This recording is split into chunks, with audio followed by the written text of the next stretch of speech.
Never be tried in any court of law in Nigeria. Say it again. That's what the law says. Say it again. Anybody standing in trial or coming to try me is a terrorist. That's what their law says. As simple as that. Not me. As simple as that. Section 2, subsection 3F of Terrorism Prevention and Prohibition Act. That's what it says. Any court considered to try me is committing an act of terrorism. Yes. Very clear. You cannot violate a treaty that Nigeria entered into and then come to try that very person. Is not done anywhere in the world. So you must be aware of that. So that is why there is all these ridiculous delays. That is what Supreme Court said. I did not jump bail. My home was invaded. They came to kill me and I survived. They came to Kenya to kidnap me, brought me back to this country and seeking to try me, which the law says cannot happen. You cannot violate a treaty that Nigeria entered into and then hope to stand on that illegality to conduct a trial. Is not done anywhere in the world. I will have it in my case. My people, this matter about Nnamdi Kanu's release and what the former Attorney General allegedly said has been shaking the air everywhere, both online and offline. The story started trending again after a statement started circulating where the ex-AGF was allegedly quoted saying that the government regretted not ending Kanu's life back in Kenya. Now, whether this statement came directly from him or not, the reaction has been massive. Nigerians are talking. Social media is on fire. People from all walks of life are asking, why now? Why this tone? Why this confession-like statement? Please, before we continue, my people, if you're watching this right now, do me one small favor. Just like this video, subscribe to the channel and turn on your notification bell because this matter needs everybody's attention. Now, let's go deeper into this gist. You remember how this whole case started? The arrest of Nnamdi Kanu, the leader of the indigenous people of Biafra, ipob. It was a case that shook the whole country and even drew international attention. The story back then was that he was picked up in Kenya and brought back to Nigeria under very controversial circumstances. Some said it was an extraordinary rendition. Others called it a kidnapping. But whatever the word, one thing was clear. The man was forcefully brought back. And since then, it has been court hearing after court hearing, argument after argument. And now, after so many months in detention, the issue of his release started coming up again. And then boom, this alleged statement came out saying the government regretted not killing him back in Kenya. My people, that kind of statement alone can shake a nation. You can imagine the kind of reaction it would cause, especially among his supporters and even neutral Nigerians who just want peace and fairness. People began to wonder, is this what the government truly feels? You must be careful how you touch the trigger when the gun is loaded. And don't tell anybody he's a nobody. He represents a people. And finally, the court has said, release him. Why not release him? Especially for health reasons. There are three arms of government. The executive, the legislative, and the judiciary.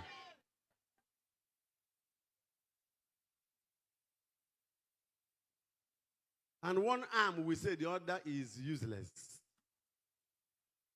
So please, I ask in the name of God, and by the power of God,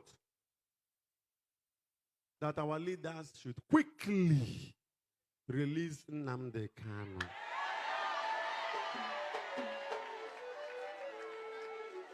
And there is a problem. Judiciary is dying. If the court can acquit somebody and somebody will say no, then the country is gone. It's a coup d'etat against judiciary. And as a man of God, I stand out to say, release him.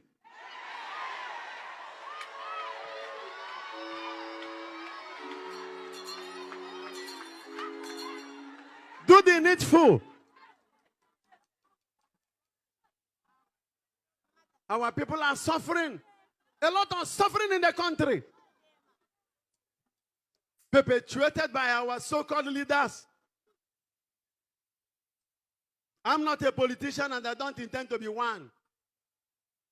I'm a prophet of God. My job is to speak when God is angry. I will represent the voice of God in anger. When God is happy, I will speak and represent the voice of God in joy. The poor masses are suffering. Today is Nnamdi Kanu, tomorrow it can be you. And you go to court and court will say, release this person. And the governor or the president will say, no.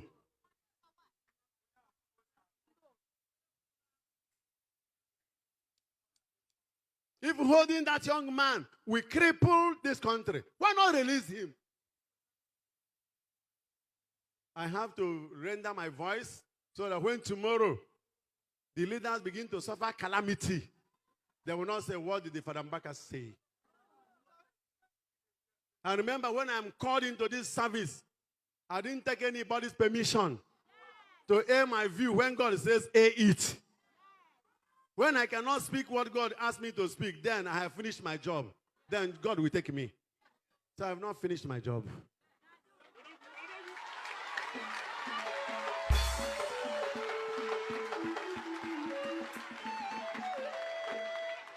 Because we want to hammer today on generosity. It's all about giving. Don't use what God has given to you to mess up somebody under you.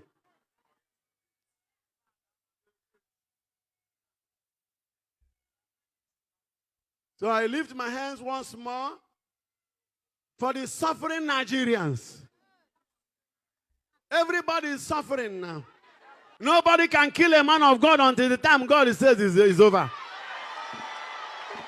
So in this mass, we lift our hands and pray for the full release of Nnamdi Kanu.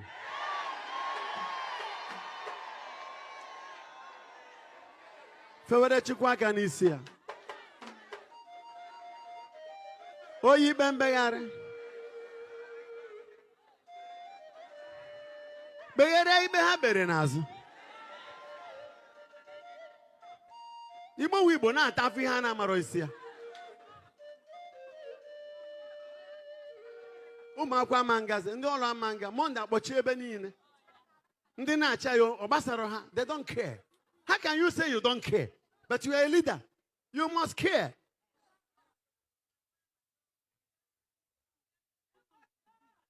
So we put this as our intention. Chineke si mmadụ were onwe ya, mmadụ ụwa si na onye ha amanwe onwe ya. Chukwu ga-eme onye ahụ ihe ọ ga-eme ya. Isi ọ bụ na ịma ịrapụ ya.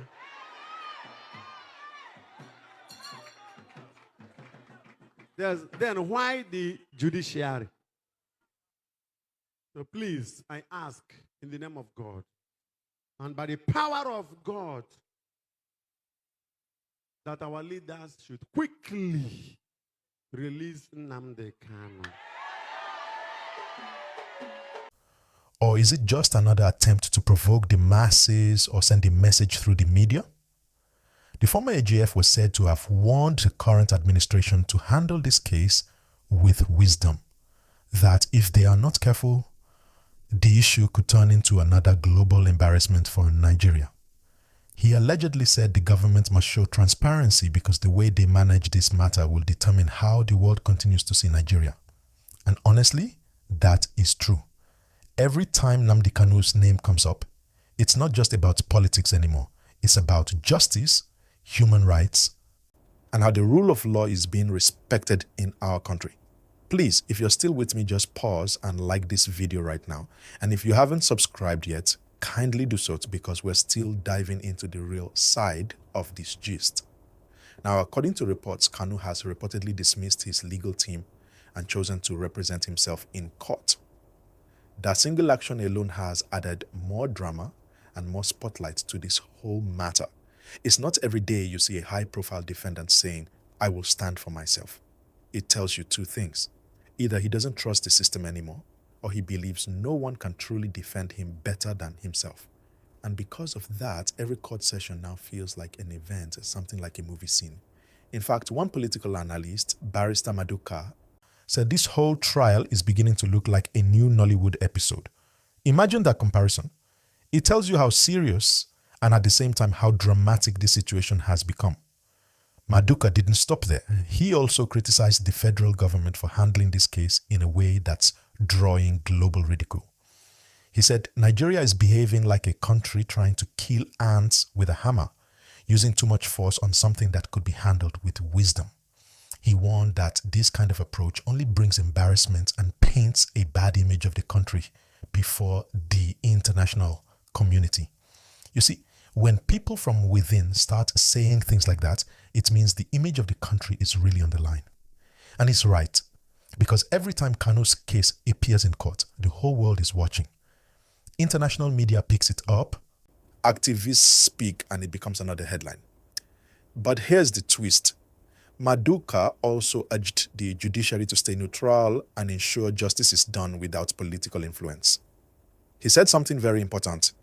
How the judiciary handles Kanu's case will determine whether Nigeria's image will be repaired or destroyed completely in the eyes of the world. My people, that's deep. Because if justice is not seen to be done, no matter what happens, people will continue to lose faith in the system. And once the people no longer trust the justice system, it becomes hard for peace to reign.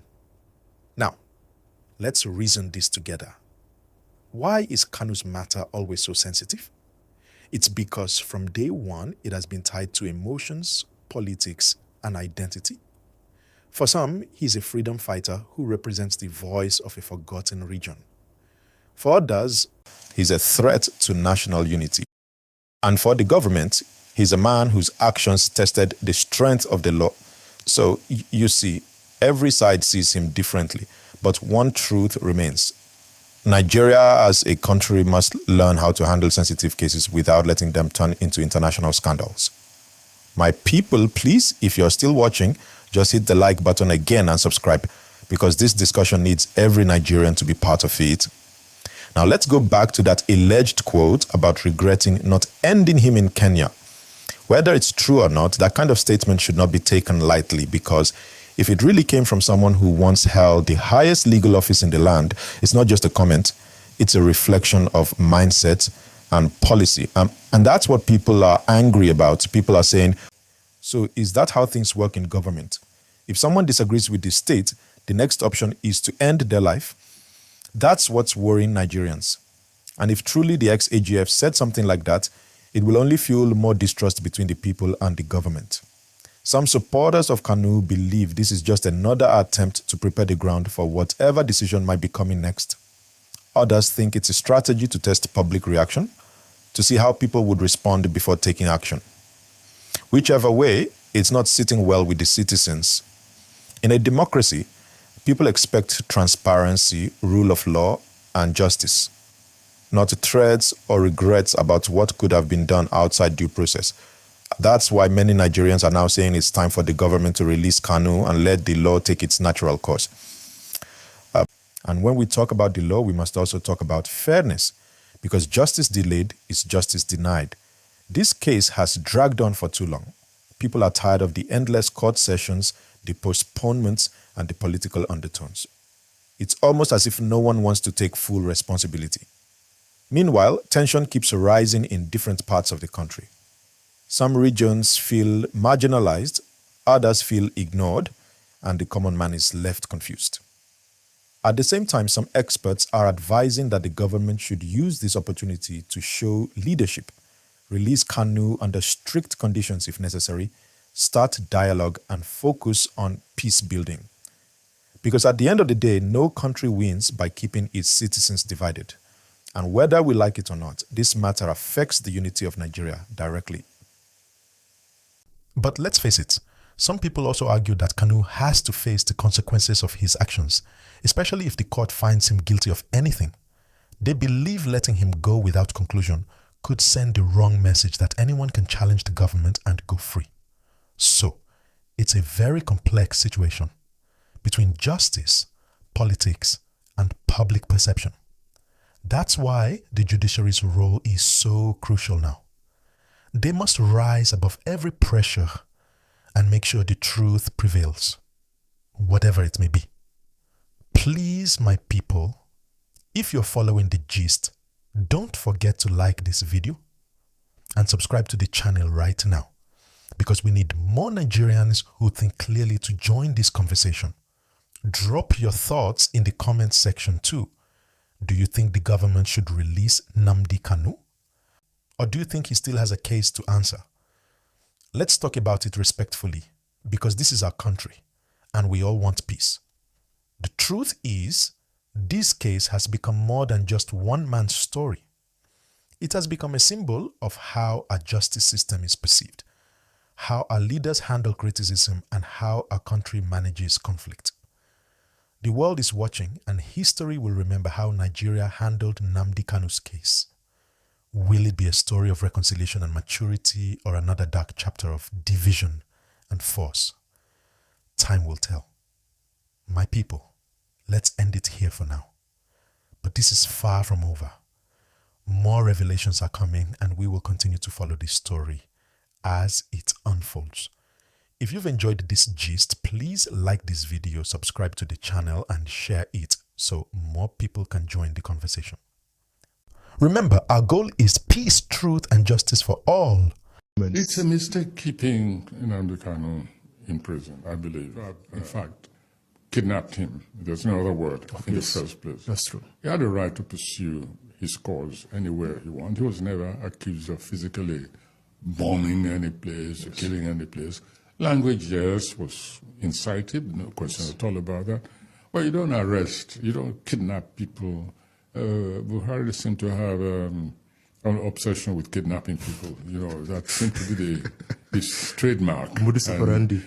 It's like couldn't fulfill himself unless it put somebody in a crate and brought them back. And I think that, politically speaking, if they have any real charges against him, well, since he's in their hands, they should try him. All these technical postponements, delays, these tactics of just avoiding the basic issue, for me, it's just counterproductive.